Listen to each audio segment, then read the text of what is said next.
I have arrived at Kota Kinabalu, and as you can see, it is raining. I'm walking out here. A fella said this is where you get the bus. Lights going. Better get to town soon or I'll end up in a poo-poo hostel. Kota Kinabalu, I'm here again. Why am I here again? Tell you later.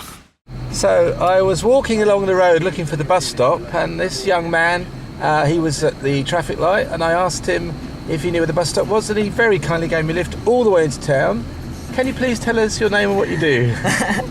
Okay, my name is Asdi, and now I'm school at University Technology Mara, taking the Hotel and Tourism Management. Thank you very much. Yeah, nice to meet you, sir. Thank you, and you've been very kind. Thank you for your help.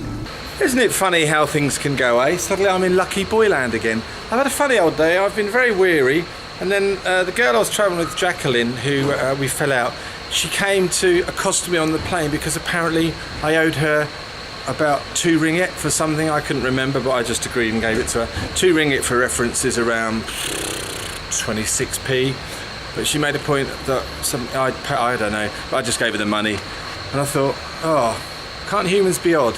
And then, walking from the airport, as you saw, I asked the chap, I said, do you know the way to the bus stop? And he said, oh, I'll give you a lift.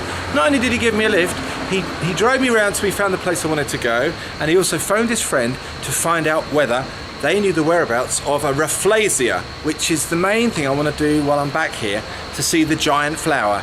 If it's in bloom, if there's one about. If not, never mind. But let's see, am I going to be a lucky boy? I bet you can't wait to find out, can you? And frankly, neither can I. Hello everybody, I hope you're well and that you haven't got fleas. I'm up on the roof garden of the Borneo Backpackers backpacking thingamajigamy whatmy doodly doodly in Kota Kinabalu. Would you like to have a look at the view? There it is, you see. And I'm about to use my super rechargeable trimmer pro clippers to zim my beard off because it's getting a bit hairy again. I can't seem to find a rafflesia. We found all the places where they might be and they haven't got any ready to bloom. One place said, well, there was a bud, but there was a drought and it died. They could have just said no, couldn't they? Now I feel despondent for the rafflesia. And then I met a really interesting fella, a man who lost a leg. He had a cancer in his leg, and he was a very fit man, and he was in the army or the military police and stuff like that in South Africa. So he sat and told me lots of tales of South Africa. I won't repeat them because they're blooming awful. It sounds terrible. And now I've broken my fast, and I'm about to embark on this great big, look at this book, look how big it is. Just think how clever I must be if I'm going to try and read this book. I hope it's got lots of pictures, that's all. Oh, right, okay.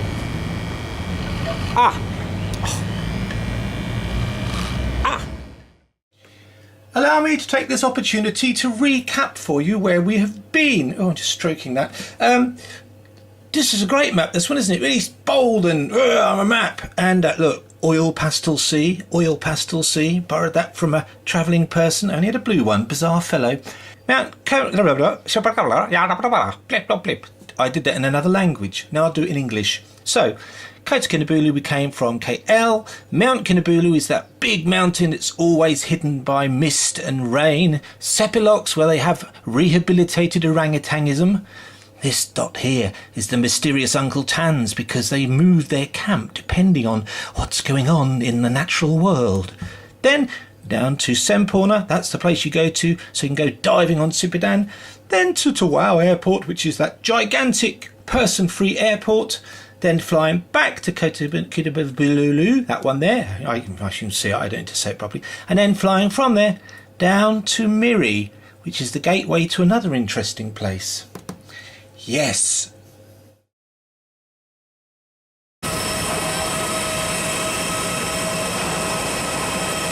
Lovely, lovely steps.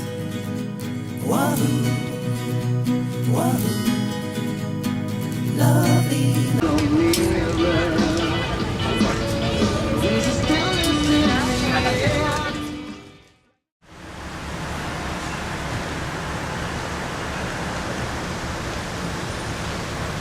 I thought you'd like to see that.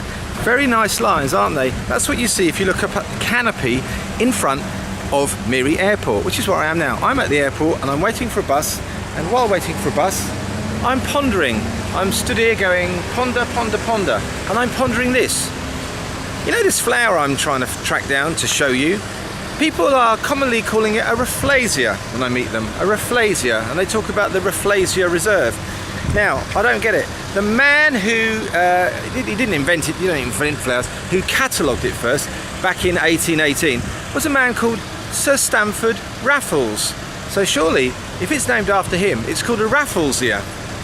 Don't you think? Rafflesia? His name isn't Mr. Raffles, is it? Rafflesia, Raffles. So, I think it's a Rafflesia.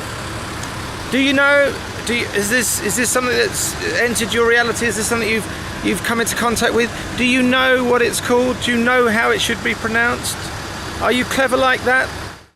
Going in on the bus from the airport to Miri, there's something odd going on. This feels very familiar, this place, these buildings. I don't know what it is. I don't know what it is. Ah, the seahorse. That's the kind of symbol of Miri.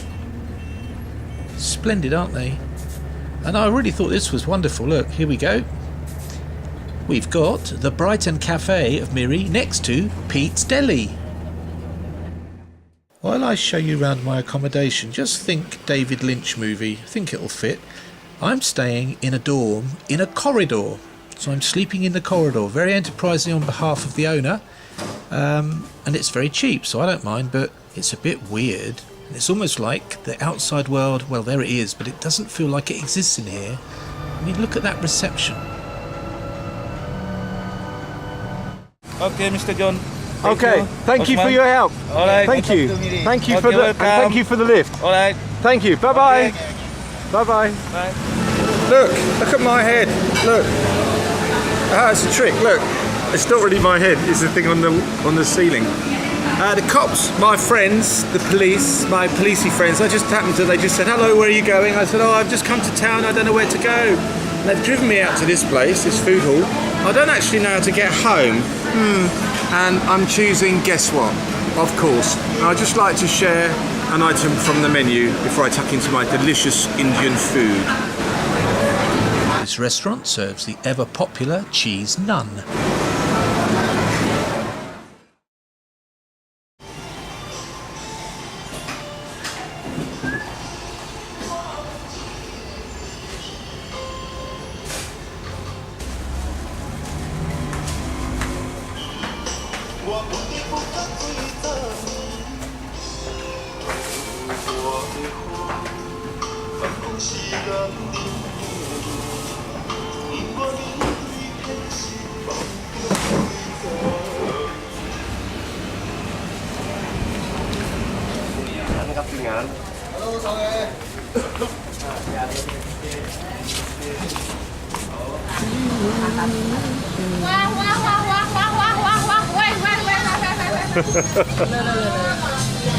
Morning, good morning, good morning, good morning, good morning. And I say again, good morning. After my lovely meal last night, I got a bit lost on the way home, of course, and got back about 10:30, and I was attempting to slumber in my open air, open plan dormitory, and I found out why they've got that bit about prostitutes in their conditions, because then I watched in the gloom a succession of men, rather sheepish looking young men, quite well dressed, and ladies partly clad in some cases, or looking like they were dressed to go to a party where it would be very dark, as they trundled up and down the stairs, and the clack clack of high heels, and businesses were done of a naughty nature.